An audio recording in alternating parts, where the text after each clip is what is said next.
साईं तेरे चरणों में कोटि प्रणाम। साईं तेरे चरणों में कोटि प्रणाम। साईं तेरे चरणों में कोटि प्रणाम। साईं तेरे चरणों में कोटि प्रणाम।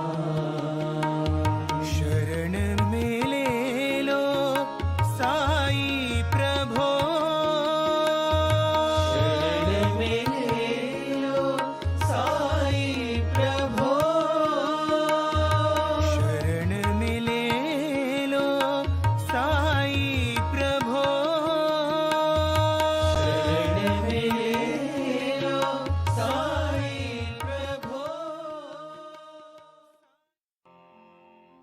नमस्कार मेरे सभी साईं के भक्त, परम स्नेही, पूरे विश्व से साईं बाबा को मानने वाले सभी साईं भक्तों और मेरे साथ पिछले कई दिनों से लगातार साईं वाणी को सुनने वाले सभी मेरे आत्मन, मैं आप सबको शुक्रगुजार हूँ और धन्यवाद देना चाहता हूँ। अपने बड़ी श्रद्धापूर्वक और विनम्रता से मुझे इतने दिन सुना और आपने हमेशा साईं वाणी को सम्मानित किया है। और साईं वाणी के जो बाबा के विचार है, मैंने कहा कि मैं नतमस्तक होकर इतना ही कहना चाहता हूँ, कुछ कर गुजरने के लिए मौसम नहीं मन चाहिए। मैं बार बार इसलिए कहना चाहता हूँ कि अभी मौसम तो आ गया है, मन भी आ गया है, साधन तो जुड़ ही जाएंगे, लेकिन साई क्रिया और साई ध्यान करने से पहले हमें ध्यान के प्रति थोड़ा सजग होना पड़ेगा। चक्रा ध्यान हो या फिर प्राणिक हीलिंग हो, ऐसी बहुत सारी चीजें आप गूगल के माध्यम से, यूट्यूब के माध्यम से सुनते रहते हो, लेकिन मैं एक चीज आपको दिल से कहना चाहता हूं, ये कोई पारमार्थिक ऐसी कोई प्रवास जो होता है वो अपने जीवन में कहीं ना कहीं शांतता पाना है तो आपको पहले सजग होना पड़ेगा। और सजग होने का सबसे पहला और महत्वपूर्ण मार्ग है ध्यान। ध्यान की शक्ति से हम बहुत कुछ पा सकते हैं जीवन में। मैं बहुत खुश हूं कि पूरे विश्व से अभी इतने सारे लोग जुड़ रहे हैं और पूरे भारत के सभी मेरे पूरे एक इस अभा कुंडलिनी में, अभा शक्ति में, भारत की इस भूमि में और इस पवित्र आध्यात्मिक भूमि में आप हमसे जुड़े हैं, क्योंकि साईं वाणी का मकसद ही है लोगों के जीवन में बदलाव लाना और उनके जीवन में क्रांति लाना। वो क्रांति होगी सहजता की, वो क्रांति होगी विचारों की, वो क्रांति होगी क्रिया की, प्राणायाम की, वो क्रांति होगी साईं ध्यान की। और साईं ध्यान का मतलब ये है, इतना बड़ा जब हमने प्रारंभ किया है तो उसको हम आगे लेके जाएंगे, क्योंकि प्रारंभ करो और जारी रखो, यही हमारी सोच है। सबका मालिक एक, विश्व हिंदुता, और हम इसी के माध्यम से कहेंगे समता, बंधुता, प्यार और विचार, यही हमारी एक शक्ति है। और उसी शक्ति के प्रति सबका मालिक एक, इसी भूमिका के साथ हम जुड़ रहे। ना हम भाईचारों में कभी आपस में कोई मतभेद करेंगे, जो भी है मिल बांट के रहेंगे, बंटवारे के साथ नहीं बल्कि खुशी के साथ जिएंगे। मैं कहना चाहता हूं हर कोई अपने से प्यार करे, अपनों से प्यार करे, अपने विचारों से प्यार करे और अपने कार्य से प्यार करे। मैं कहना चाहता हूं बगीचे में बहुत से प्रकार के फूल होते हैं, अलग अलग फूलों से बगीचा बनता है और उसी बगीचों को हम मनमोहक और सुंदर बगीचा कहते हैं। जीवन में भी हर तरह के अनुभव आते हैं, कोई सुख के अनुभव में होता है, कोई दुख के अनुभव में होता है, लेकिन याद रखिए जीवन में वही सबसे महत्वपूर्ण है जो अपने क्रांति करने का आप पसंद करते हो, और वही क्रांति है ध्यान की क्रांति।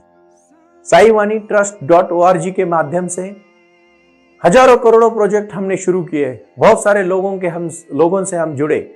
और ये कार्य करते समय जब हम एक कार्यक्रम पत्रिका लेके आपके सामने आए तो मैं पंच महाभूतों के माध्यम से और पंच विभूति के साथ पंचसूत्री को लेके मैं आपके सामने आया हूं। और वो पंचसूत्री है रोटी, कपड़ा, मकान, शिक्षा और आरोग्य के प्रति यह साईं वाणी कटिबद्ध है। यह साईं वाणी के माध्यम से लोगों के जीवन में बदलाव आना चाहिए, क्रांति होनी चाहिए, और वो क्रांति होने के लिए हर कोई आज परेशान है। हर कोई चाहता है मेरी समस्या बड़ी है। एक राजा था, मैं कहानी से शुरुआत करता हूं, आप सबको पता है, मैं अभी भी एक कहानी से कहना चाहता हूं। आप शांति से और इस बात को सजगता से सुनिए। एक राजा था, वो बहुत महान था, उन्होंने बहुत पराक्रम किए थे, लेकिन खुश नहीं था। क्योंकि आजकल आपको जानते हैं ना, बहुत सारे अमीर आदमी भी दुखी होते हैं। क्यों दुखी होते हो? क्या होता है उनका दुख का कारण? कभी आपने देखा है दुख के कारण क्या है? जब आप जाओगे ना उसके डीप में, आपको पता चलेगा यहाँ तो कुछ भी नहीं है, दुख तो है ही नहीं। फिर हम खामोखाम बोझ लेके घूम रहे। मत घूमो बोझ लेके, दुख इतने बड़े नहीं है जितने आप समझ रहे हो। और वो राजा बहुत परेशान था। राज्यों के अलग अलग देशों से, अलग अलग राज्यों से बड़े बड़े हकीम बुलाए जाते हैं, वैद्य बुलाए जाते हैं, जादूगर बुलाए जाते हैं, ज्योतिष बुलाए जाते हैं, डॉक्टर्स बुलाए जाते हैं, सबसे वो सलाह मशवरा करता है, लेकिन कोई राजा का समाधान नहीं कर पाता। आजकल बहुत जाने माने लोग भी जब कुछ कहते हैं तो हमारा कहाँ समाधान होता है, हम तो उनके उल्टा ही विपरीत करते हैं। मैं ज्यादा कुछ समझने की बात तो नहीं करता हूं, लेकिन एक छोटी सी बात आपको याद दिलाना चाहता हूं। आप दीप भव, जो भी अपना दिया जलाएगा ना, उसको दूसरे की दिए की जरूरत नहीं पड़ेगी। हमारे देश में बहुत सारे जाति धर्म हैं और सब धर्मों को मैं सलाम करता हूं, प्रणाम करता हूं। अपने अपने धर्म के राह पर चल के किसी दूसरों के धर्म को नाम ना रखे। अगर हम जीवन जिएंगे तो जीवन बहुत ही सुंदर है। राजा सब कुछ होने के बाद, पराक्रम होने के बाद, शौहरत होने के बाद, पैसा होने के बाद, मान मत्रा सब कुछ होने के बावजूद भी दुखी था। तो सबको पूछा कि मेरा दुख का कारण क्या है।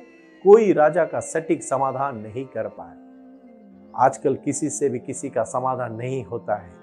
राजा का भी समाधान नहीं हुआ। फिर उस समय राजा ऐसे ही शांति से अपने दरबार में अकेला बैठा था और उसका ध्यान वो पहरेदार की तरफ गया। तो पहरेदार कुछ बोलना चाहता था। पहरेदार मामूली इंसान। तो राजा पूछता है, बोल तुझे क्या बोलना है। बोलता है, राजा मैं आपकी जो समस्या है उसका समाधान हल करना चाहता हूं। राजा बड़ा अचंभित होता है, इतने महान लोग आए, विद्वान आए, पंडित आए, ज्योतिष आए, मेरा कोई समाधान नहीं कर पाया और तू कैसे करेगा समाधान। लेकिन राजा उसकी तरफ गौर से देखता है। जैसे ही उसकी तरफ गौर से देखता है, उसकी नजर में, उसकी आंखों में जो तेज दिखता है, राजा समझता है कि ये पहरेदार नहीं है, पहरेदार की वेशभूषा में कोई ज्ञानी आदमी है। फिर राजा उसको बोलता है, बोल तेरी क्या कहना चाहता है तू। बोलता है, राजा देख, ये सब समस्या है तो कोई बड़ी समस्या नहीं है, आप मेरे साथ चले। मैं इतना ही कहना चाहता हूँ कि अपने गांव, शहर से बाहर, बिल्कुल अपने इस गांव से थोड़ा सा दूर जाके दूसरे गांव में एक बहुत बड़ा पंडित है, हम उसको जाके मिलेंगे, लेकिन जाएंगे तो नदी पार करके जाएंगे।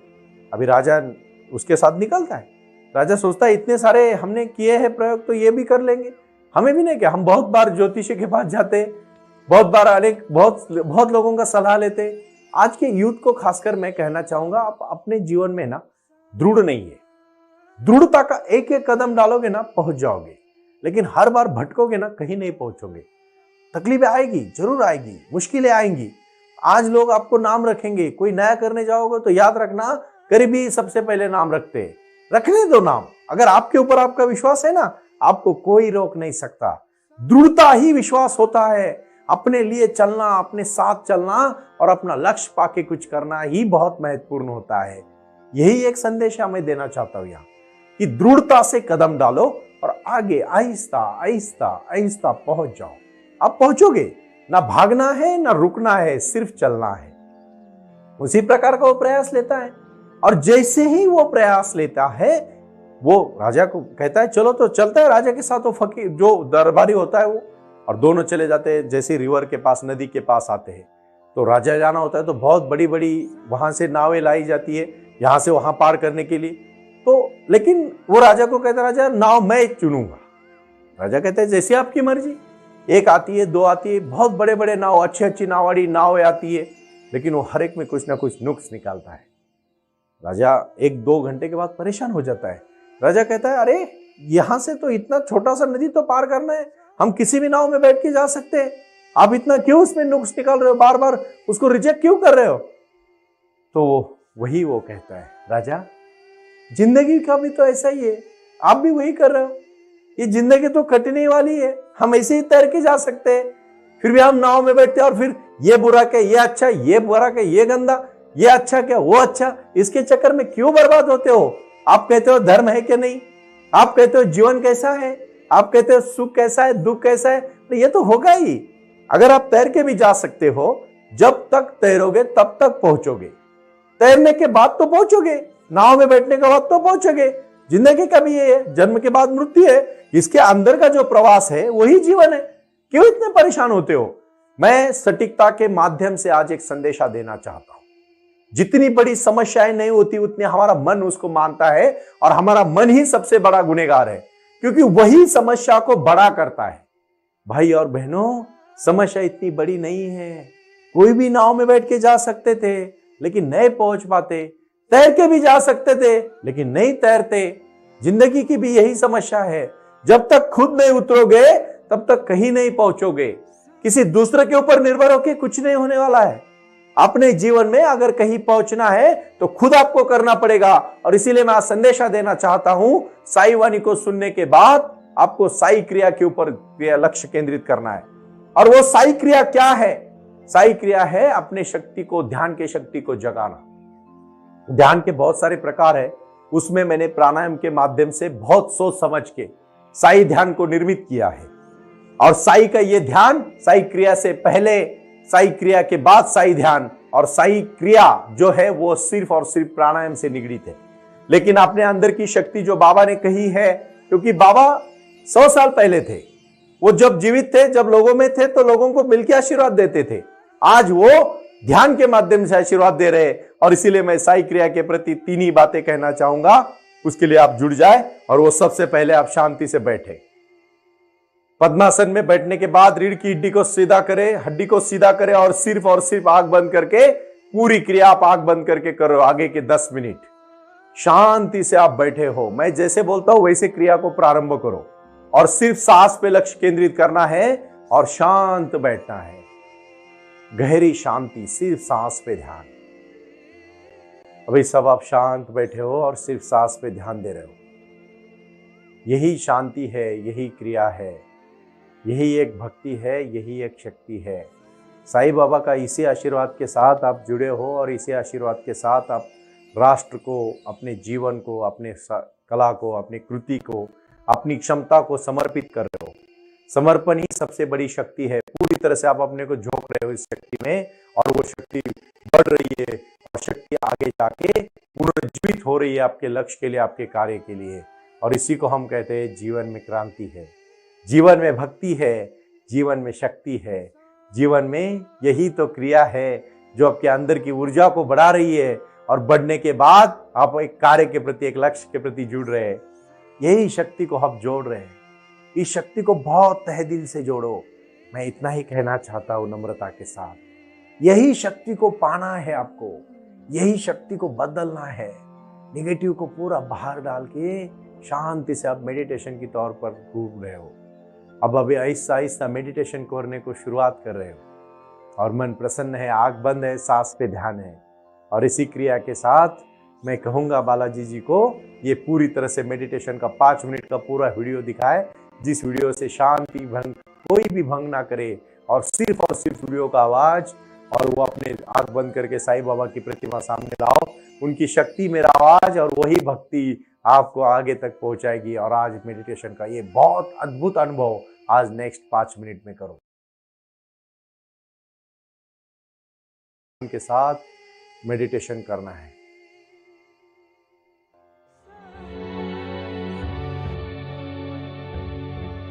ये वो अवस्था है जब हम पर विश्व शक्ति की बौछार होने लगती है। हम जितना ज्यादा ध्यान करेंगे उतनी ही ज्यादा विश्व शक्ति हमें प्राप्त होगी।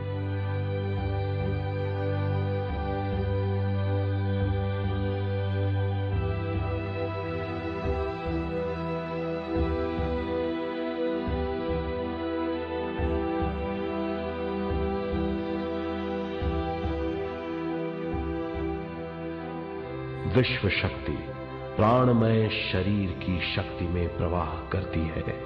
शक्ति से भरा हुआ शरीर प्राणमय कहलाता है।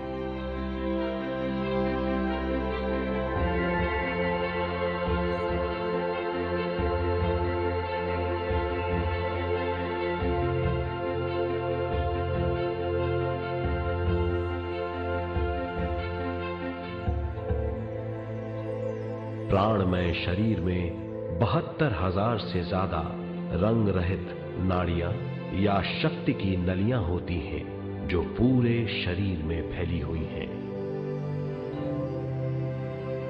शक्ति नलियां सिर के भाग से शुरू होती हैं। ये भाग ब्रह्मरंध्र कहलाता है।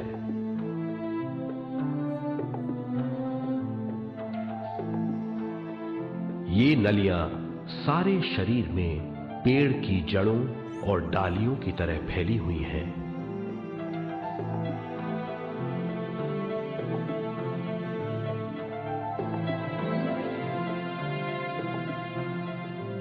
प्राणमय शरीर हमारे शरीर का विशेष आधार है। प्राणमय शरीर हमारे कार्य, यहां तक कि हमारे अस्तित्व का स्रोत है। प्राणमय शरीर को गहरी नींद में या फिर ध्यान में विश्व शक्ति मिलती है। हम इस शक्ति का उपयोग अपनी सारी मानसिक और शारीरिक क्रियाओं में, जैसे देखना, बोलना, सुनना, सोचना और शारीरिक कार्यों में करते हैं। इन्हीं सारे कर्मों का आधार विश्व शक्ति है।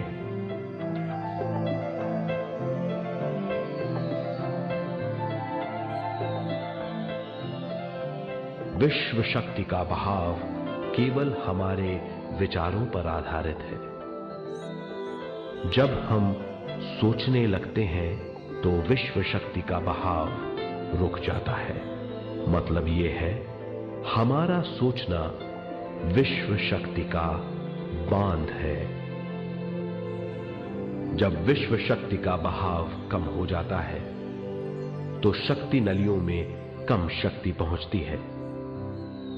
ये कमी हमारे शरीर की शक्ति में रंग रहित सूक्ष्म धब्बे डाल देती है। ये धब्बे धीरे धीरे हमारी शरीर में बीमारी पैदा करते हैं। मतलब ये है कि हमारे प्राणमय शरीर में शक्ति की कमी सारी बीमारियों की जड़ है।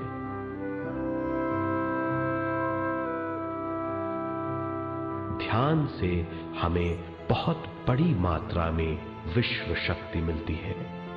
ये हमारी शक्ति नलियों के जरिए सारे शरीर में पहुंचती है। जब विश्व शक्ति बहुत बड़ी मात्रा में शक्ति नलियों में बहने लगती है तो रंग रहित सूक्ष्म धब्बे मिट जाते हैं, और जब ये धब्बे साफ हो जाते हैं तो हम सारी बीमारियों से मुक्त हो जाते हैं।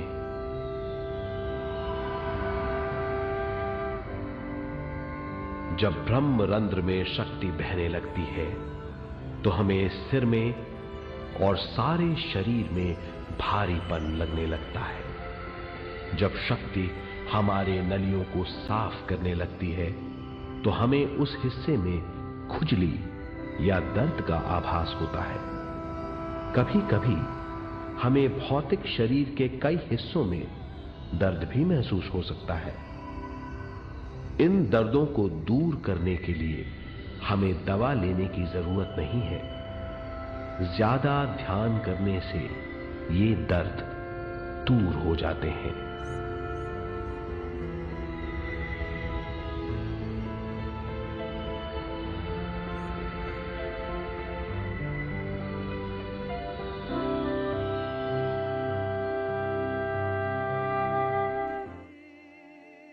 ये 5 मिनट पूरे होने के बाद आप देखो, आप दुनिया के सबसे शक्तिशाली इंसान हो, आप सबसे शक्तिशाली और महान हो। इसी कार्य के साथ आप अपना जीवन का आज कार्य प्रारंभ कर रहे हो। जो भी आपने दृढ़ संकल्प लिया है उसको मन में दोहराओ। जो भी आप बनना चाहते हो उसको मन में लाओ, उसको इमेजिनेशन करो अपने मन में, आप वो बन चुके हो और वैसे ही प्रकार आप जीवन जी रहे हो। इसी शक्ति को कहते हैं प्राणायाम की शक्ति, इसी शक्ति को कहते हैं ध्यान की शक्ति। और ये 5 मिनट का मेडिटेशन होने के बाद आप सिर्फ और सिर्फ शांति से, प्रसन्नता से बैठे रहो। जब तक बैठे रहो तब तक आपको बैठना चाहते हो, क्योंकि आज आधा घंटे का मेडिटेशन बहुत जरूरी है। और इसी मेडिटेशन को कहते हैं साई क्रिया और साई ध्यान। एक हमारे बाकी नीचे दी हुई नंबर पे संपर्क करें, आपको पूरा मार्गदर्शन मिल जाएगा और हमारे टीचर्स भी आपको गाइडेंस करेंगे। प्रणाम।